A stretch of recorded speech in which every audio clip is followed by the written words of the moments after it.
ছাড়লো না তারা, নিয়ে গেল ধরে মহারাজার কাছে। কি করে দৃষ্টি ফিরিয়া দিয়েছে বলো মোদের কাছে।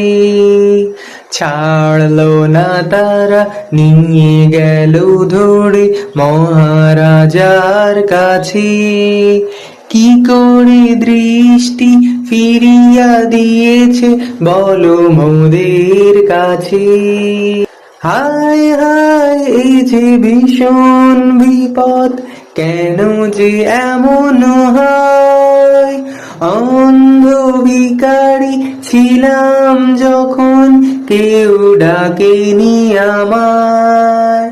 এখন কেন যে এত জিজ্ঞাসা, কিছু না বুঝে পেলাম। যিশুর ছোঁয়ায় একদিন দৃষ্টি ফিরে পেলাম।